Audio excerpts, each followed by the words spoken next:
when people dislike you, there's, like you said, toxic memes that are made, which can be very, very sort of disturbing. But at the same time, when people love what you're doing, the same sort of GIFs and memes are created. And I think that's very flattering. And I found some of them to be really, really funny. Yeah.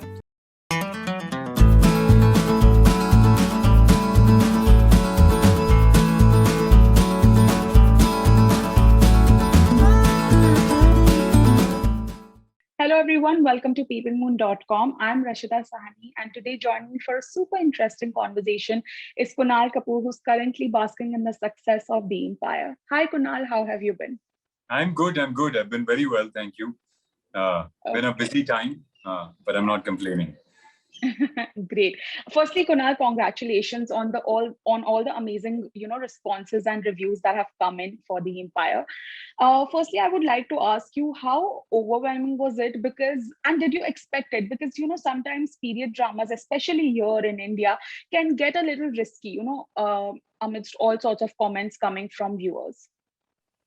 Yeah, I mean, it was, of course, a risky sort of.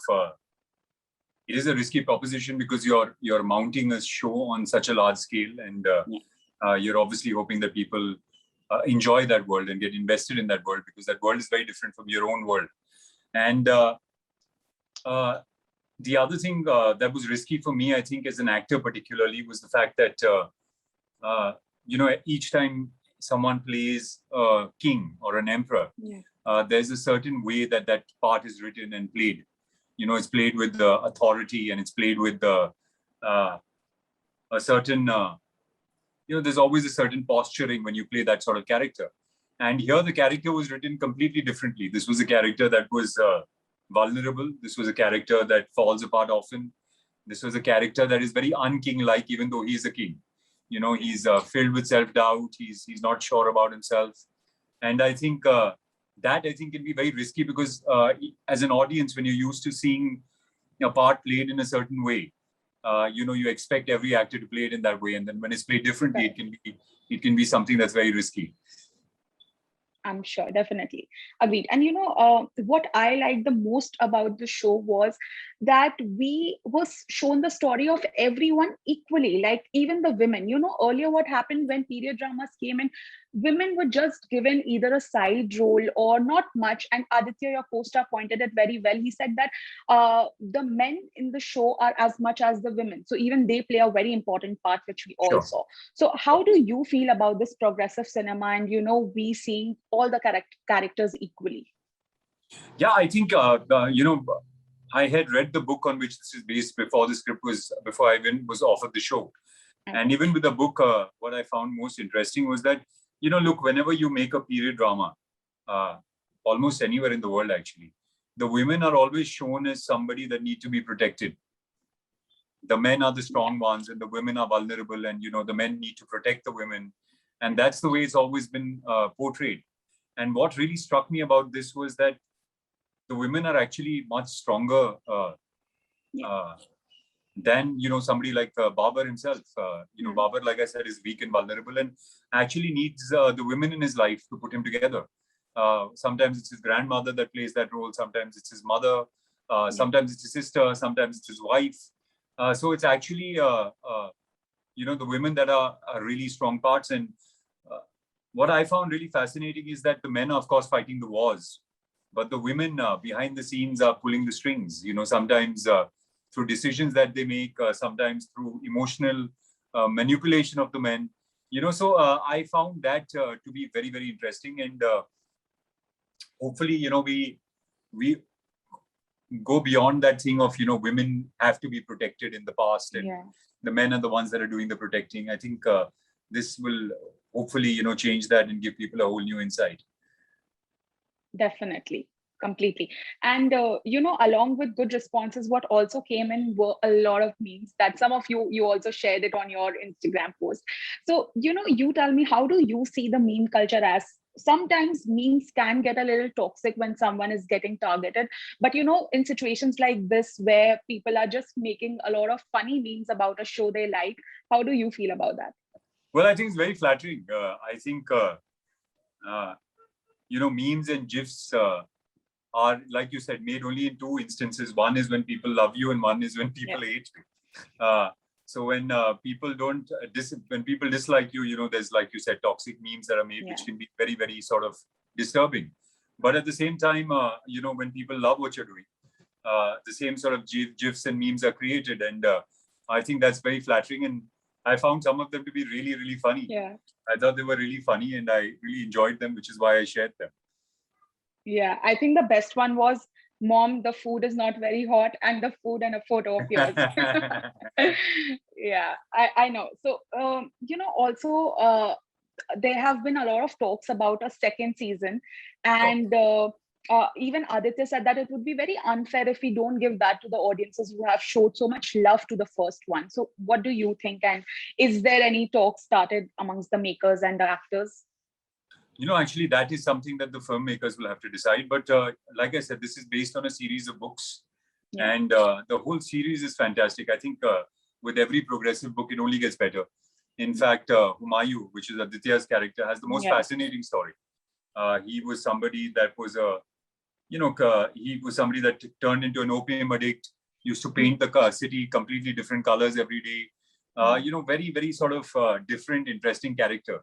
And I do hope that, you know, this sees more seasons, because it is a story about the Mughal Empire and the rise and the fall of the Mughal Empire. And I hope they can see, you know, the whole sort of series through. But what the plan right now is, I have no idea. They've obviously not started shooting for it. And even if they start shooting for it, I think it'll happen sometime next year, which means that the release will happen only in 2023 now. Yeah, so what about starring in a multi-starrer? Because earlier we saw a lot of actors were a little hesitant maybe a few years back in starring in a multi-starrer, you know, not getting that much of screen space. But now everything has changed. A lot of people are saying that if we work with secure actors, there is no point of who gets how much screen space. Right. So what do you feel about that? Yeah, absolutely. I mean, I started my career with Meenakshi, which was led by Tabu. You know, it was based on, her name was Meenakshi in the film, so it was really the actress's film more than anybody else's film. After that, there was Rang De Basanti, then there was Aaja Nachle, Love Shaft, The Chicken Khurana, Gold. So I've always been part of films that that have been ensemble films, and you know, it's never something that has crossed my mind also, is that this one has the better role, or you know, this one has more screen space. I don't think that is how I think, and I've never thought in that sort of way. I think what's really important is, you know, in fact, Amir had told me something very interesting when we were shooting Rang De Basanti. He said, for me, a film really works when every character works. Okay. Yeah. Which is why, I mean, when you watch, I think, Amir's films, all the characters have really important parts. Whether it's Rang De Basanti, whether it's Lagan, Dil Chahta Hai, you know.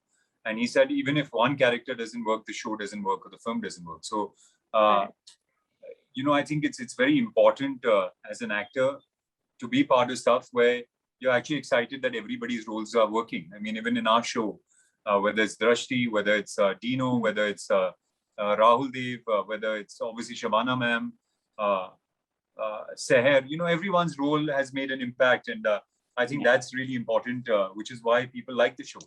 And I think it's a reason for celebration, not insecurity, if everybody else's parts are working.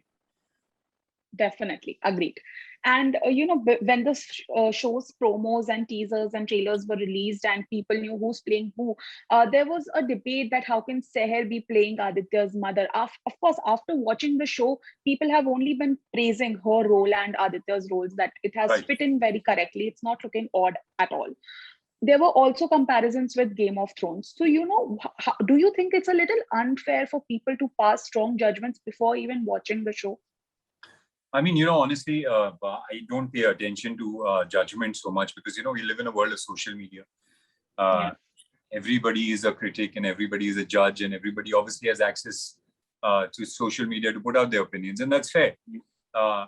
As long as, you know, once you watch the show and you understand why it's been done the way it's been done, and you like the show, that's all that matters. So it doesn't really matter what people think before they watch the show. You know, there's opinions, and there's so many times I have friends whose promos have come out and people are like, you know, this is a rubbish promo, and then the film's turned out to be really good, and your opinion completely changes about it. So I don't think that's important. I also don't agree with this whole thing of how can Seher, who's younger than Aditya, play his mother. As long as it's convincing, it doesn't really matter. Definitely. Because, you're talking about the Mughal time when women were married much, when they were much younger. And the men, by the time they were 18, 19, had so many children. I don't think that is a really sort of important thing. Hats off to Seher for agreeing to do that. I know a lot of actresses would say that, I don't want to play somebody's mother right now, or, I don't want to play like an older character right now. But hats off to her that she, had the conviction that it's a great part, and that's all that matters. Okay, definitely agree. And do you consider the web space as your second innings with acting? Well, I don't know. I mean, it's not, I don't look at it as separate from the movies. Okay. I think it's all part of one big universe. And as an actor, you're part of sometimes a movie, sometimes the OTT space. Sometimes you do a play, you do a short film. I think we're just fortunate as actors right now that you have so many different avenues to explore. When I was starting off, there was the movies, or then there was TV. If you didn't make it in the movies, then you were a television actor. And if TV didn't work out, then there were very few options for you, right? And also the characters, the way they were written, they were either black or white, hero or villain. Now that's changed. I mean, so many characters that you like are flawed characters. Characters who you can't say is a hero or villain. Sometimes you're confused because their morality is in question, and they're good, but they're also bad. And I think that's very exciting as an actor, is the chance to do different things on different platforms and play different characters. I think it's the most exciting time to be an actor. Definitely. And do you also feel that, as you mentioned, picking up from your answer, that now there is no hero and villain, every character has its own flaws and benefits. So I watched An Kahi Kahaniyan, and your role is a little similar to that. Of course, you also have your own flaws, but you have beautifully embraced those flaws and you have presented a story with Zoya. So you tell me, do you think web is also giving a chance for actors to come forward and show their versatility? Yeah, absolutely. I mean, I think it's like I was saying, it's the democratization of talent, actually, the OTT platforms. Because earlier, like I said, if you didn't make it as the hero, then you were the villain, or you were the close friend. That's how it always turned out. And now you see so many wonderful shows which have actors that you've never seen before. And you're like, where were these actors? And these actors were doing, smaller movies. They were doing theater, and they didn't have the opportunities. Now suddenly you have these amazing actors that are coming up, and that's because OTT provides you with the platform to do those, to present those actors. And not only in India, I mean, across the world. If you look at some of the shows that you've really liked, they're actors that you've never seen before. So I think it's a great time. And I think what's particularly fascinating is that when you're casting for an OTT show or a movie, you're not thinking about the market value of an actor. You're thinking about, is this actor appropriate for the part or not? And that's the only thing that matters. And I think that's a game changer. Definitely. It's all about who fits the bill. So definitely. Correct. And also there have been a lot of web shows coming out. Do you also feel that the box office pressure that's not there in the web space, of course there is viewership, but it's not as pressurizing as box office? Do you take that pressure, and do you feel relieved and relaxed when it's not there in the web space? No, I think you feel the same. I feel the same amount of pressure, in the sense that the pressure really is not about what numbers is your film doing. The pressure is you work so hard on something for a long time. Then, one Friday, people can decide whether it's good or bad. And so there's always some nerves before that thing releases, because you want people to like it, and, you want people to enjoy it. So I think that feeling doesn't change, whether it's OTT or whether, like I said, you're doing a play or, a short film or the movies. You always want the audience to enjoy what you put so much work into. Okay. And I've always heard a lot of actors say this, that when their film or show becomes successful, of course, there are a lot of people who start expecting good work from you. Now, they would expect that everything that you do is as good or maybe better. So does that ever stress you out? I mean, I've honestly faced that since Rang De Basanti. Rang De Basanti became such an iconic film, and, it became more than a movie. And I think everybody expected that every film that I would do would be like this fantastic film, and, But that's not always possible. I always say that that the actor is actually the most helpless part of the puzzle, because somebody else is going to write for you. Somebody else is going to direct the film. Someone's going to produce it and release it. Someone's going to give music. Somebody else will edit it. So even though the actor appears, is carrying the film, it's really not an actor's medium. It's the filmmaker's medium. And you have to be fortunate, to get those sort of scripts and get those sort of parts. And it doesn't always happen, even though you want it to happen constantly. It's not something that happens all the time. Agree, definitely. So also, we have seen you play a variety of roles over all these years. So you tell me, what is that one most important thing that you see when you're locking a script for yourself? I think for me, what's important is how atypical is this part. Okay. I mean, every part's been played and every part's been presented, but is it being presented in a whole new way? And that's, like I said, that's what I liked about The Empire and my part, is that it could have easily been a part that was presented and played in a way which was authoritative and commanding, and how things are played. But it was written in a completely different way, and that for me was exciting, because it wasn't your typical emperor or king. It was somebody that was racked by a lot of self-doubt, and I enjoyed that a lot. Okay, that's amazing. Okay, thank you so much, Kunal, for joining in. It was a pleasure chatting with you. Hoping to watch you in The Empire too. Thank you so much. Okay, Bye. thank you. Bye-bye. Thank you.